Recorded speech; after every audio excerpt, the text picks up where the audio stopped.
Hello everyone. समास प्रकरण के इसके पूर्व के वीडियो में हम लोग समास शब्द का सामान्य अर्थ, निर्माण, परिभाषा, समस्त पद, समास विग्रह और समास के भेद में तत्पुरुष समास, कर्मधारय समास तथा द्विगु समास के बारे में पढ़ चुके हैं। इस वीडियो में हम लोग बहुव्रीहि समास, अव्ययी भाव समास और द्वंद्व समास के बारे में पढ़ेंगे। तो सबसे पहले बहुव्रीहि समास। बहुव्रीहि समास क्या होता है? जिस समास में पूर्व पद और उत्तर पद दोनों ही पद प्रधान नहीं होते हैं, बल्कि ये दोनों पद मिलकर किसी तीसरे तथा अन्य पद की तरफ संकेत करते हैं और वह तीसरा तथा अन्य पद प्रधान होता है, उसे बहुव्रीहि समास कहते हैं। जैसे लंबोदर, लंबा है जिसका उदर। चंद्रशेखर, चंद्रमा है जिसके सर पर, आदि। बहुव्रीहि समास में एक चीज ध्यान रखना होता है कि जब हम बहुव्रीहि समास में समस्त पद को अलग अलग करते हैं, उसका विग्रह करते हैं, तो विग्रह करते समय वाला, जिसे, जिसको, है, जो आदि शब्द आते हैं। तो सामासिक शब्द का जब हम लोग विग्रह करते हैं तब उसमें से इनमें से कोई एक शब्द आता है। और अब अव्ययी भाव समास। अव्ययी भाव समास क्या होता है? जिस समास में पूर्व पद अव्यय होता है और जिसके मिलने से समस्त पद क्रिया विशेषण तथा अव्यय की तरह कार्य करता है, उसे अव्ययी भाव समास कहते हैं। क्योंकि जो समस्त पद अव्यय होता है, अतः इस पर किसी भी प्रकार का लिंग, वचन, काल आदि का परिवर्तन नहीं होता है। जैसे प्रतिदिन, हर एक दिन, हाथों हाथ, एक हाथ से दूसरे हाथ, आजन्म, जन्म के अनुसार। किंतु यहाँ पर यह बात ध्यान देना जरूरी होता है कि कभी कभी ऐसा भी होता है कि कोई शब्द दो बार प्रयोग होता है, मतलब उसकी आवृत्ति हो जाती है, तब वह शब्द भी अव्ययी भाव समास का रूप ले लेता है। कहने का तात्पर्य यह है कि जब कोई शब्द दो बार प्रयोग हो जाता है तब वह अव्ययी भाव समास बन जाता है, मतलब वो अव्यय बन जाता है। जब वो एक बार था तब वह अव्यय नहीं था, किंतु उसकी पुनरावृत्ति होने पर वह शब्द अव्यय बन जाता है। जैसे दिनों दिन, हर दिन, बीचों बीच, बीच ही बीच में, रातों रात, हर रात या प्रत्येक रात।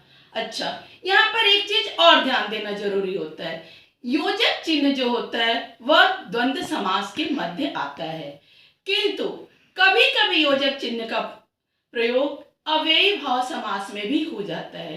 तो वहां पर हमें यह ध्यान देना होगा कि योजक चिन्ह का हमने जो प्रयोग किया है वह योजक चिन्ह दोनों पद को प्रधान बना रहा है या उसके प्रयोग से वह शब्द अव्यय बन रहा है। यदि वो शब्द अव्यय बन जा रहा है तब वह द्वंद्व समास नहीं होकर के अव्ययी भाव समास होगा।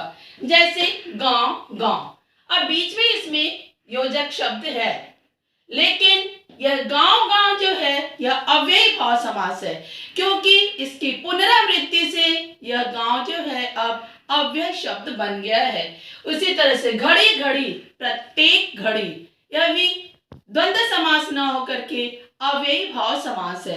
कहने का तात्पर्य यह है कि जब कोई शब्द दो बार प्रयोग होता है, उसकी पुनरावृत्ति होती है और पुनरावृत्ति होने के फलस्वरूप वह अव्यय बन जाता है, उसमें किसी भी प्रकार का परिवर्तन नहीं हो सकता है, तब वह अव्ययी भाव समास का रूप ले लेता है।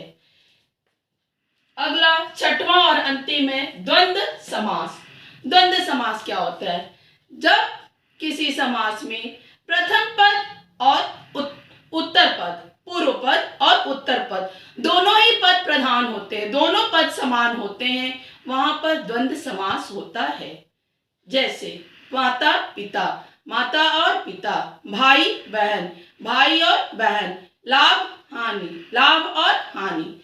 यहाँ पर भी एक चीज ध्यान देना होता है कि जब हम द्वंद्व समास का समास विग्रह करते हैं, उसे अलग अलग करते हैं, तब इसमें और, या, अथवा, तथा यह संयोजक चिन्ह आता है विग्रह करते समय। और जब हम उसको समस्त पद बनाते हैं संयोजक चिन्ह का लोप हो जाता है।